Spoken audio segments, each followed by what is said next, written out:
Chapter 1. The Assault. Incoming! Get down! Ronan awakes to screams and realizes nothing is there. His mind returns from the chaotic scenes playing. He takes in the surroundings, slowly reconstituting from the nightmare. A jitter travels down his arm into his hand. Damn it! He grips the particle rifle, stabilizing the static movement. It's starting again, happens before every mission. The door of the transporter stands open. Outside, 3 bloated moons hang above the horizon, their soft glow painting the sky emerald green. Below, an ocean of trees covered in darkness sits. The other mercs sit in silence.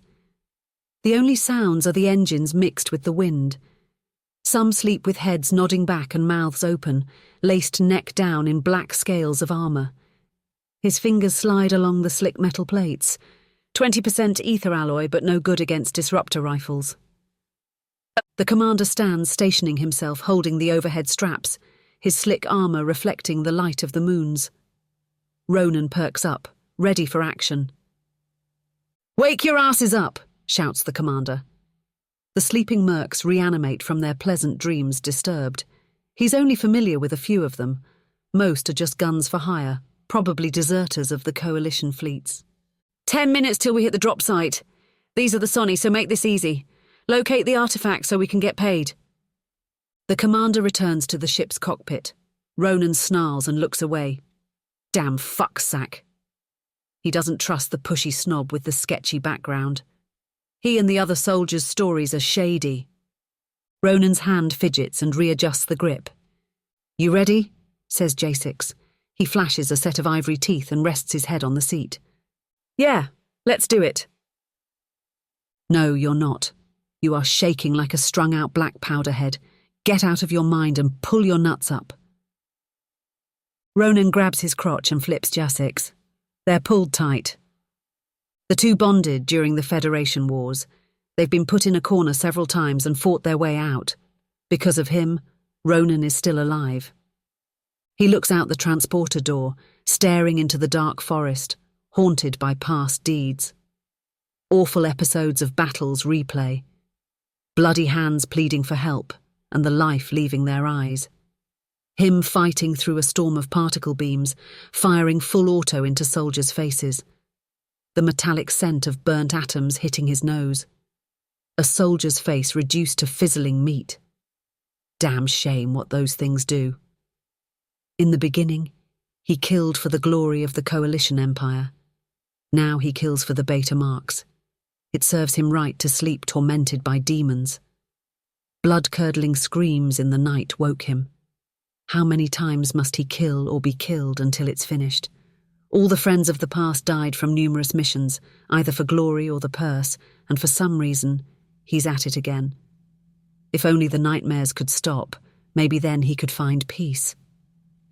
"What do you think about all of this?" The wind drowns his voice. Think about what?"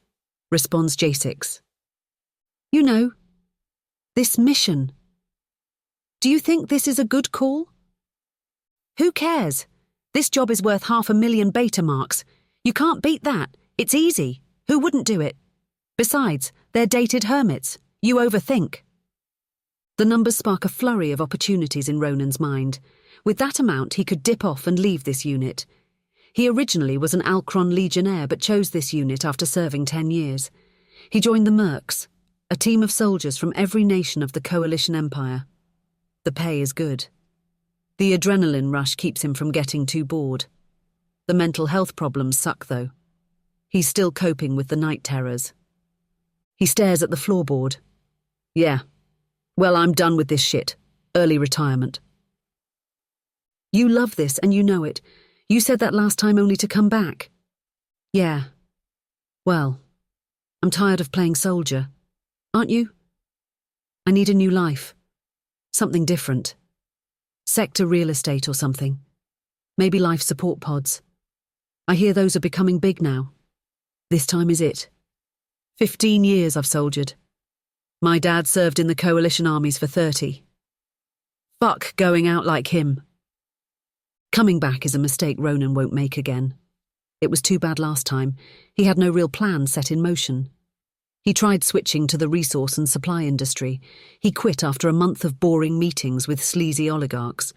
Most of the time they were drunk, drinking risen and making deals with other sectors. The oligarchs turned to cheating them after contracts were signed. They tried the same with him. To keep you honest, there is nothing like a plasma pistol aimed at the head. The real question you should be asking is about this artifact, says Brock, sitting beside him. This job is strange. His digital pupils glow neon blue in the darkness. The moonlight illuminates his milky skin. Two thin lines contour the edges of his jaw, hinting at the true form behind the face. "Can't you find out?" says Ronan. "Like, tap into the system or something?" "I'm not a level 5, Alf, only they can do that." Ronan has seen artificial life forms in action. If it weren't for the chip inside Ronan's head, he wouldn't be able to keep up with him. Every inch of him is manufactured up to his brown synthetic hair. But his mind is sentient, making him capable of living as a citizen of the coalition states. "I will admit this job is weird," says Ronan. "These people haven't been in action for 1,000 years or more. What's the point in this?" "I can answer that," says a soldier. He sits with his back facing the cockpit wall. His rifle rests on his lap. "They're a bunch of dated hermits, that's the point. Easy fucking job. Think about it. They still use swords and spears. They don't even wear shoes. How long do you think they'll last in a blaster fight barefoot?" The group bursts into laughter. "The Sonni are the badasses of the ancient times," says Cardo. The laughter stops, and he pushes through the ranks. His armour clinks against men nestled in clumps and lands beside Ronan. He's fought with Cardo before. He's the true hero in the unit. Because of him, Ronan and J6 are still alive. He owes that man a debt as well, and intends to pay. "In the old times, nobody fucked with them," says Cardo. "They are quiet people who mind their own business. If anybody crossed their borders, they would soon regret it. The last time they went to war, there were only 1,000 Sonni warriors against an army of 50,000 troops. The battle lasted only 2 hours before the opposing side lost 30,000 men. Ronan's heard the legends. The Sonni borders sit on the edge of the civilized world. The team crossed 1,000 miles of desert and another 1,000 miles of grasslands and jungle to reach their territory. For the most part, the hermits kept to themselves." "Fairy tales," says Ronan, tapping Kado on the chest plate. "That sounds like a myth. How many soldiers did the Sonni lose?" "Didn't lose not one." Kado's face narrows.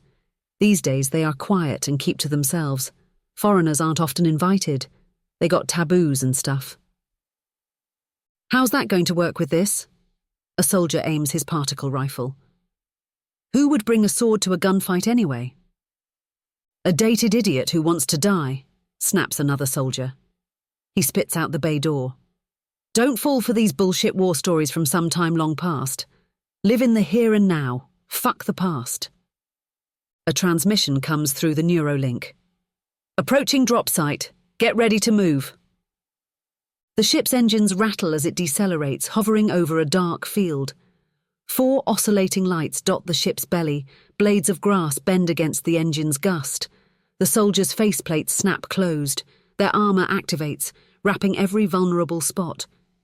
A jolt of strength rushes over Ronan. Adrenaline bleeds into his bloodstream, fed by the chip in his head. The connection allows them to communicate their thoughts. It suppresses most emotions in intense combat, but is useless against night terrors. "Let's go!" shouts the commander. The first 2 men hit the ground with weapons aimed. The others spring to the forest, guns drawn. Once empty, the craft ascends, swallowed into the night sky. The forest is bathed in darkness and filled with trees the size of buildings. Roots spread like bloated veins, and high grass and vegetation sprawl on the forest floor. Insects scurry for cover as the mercs trample the ground.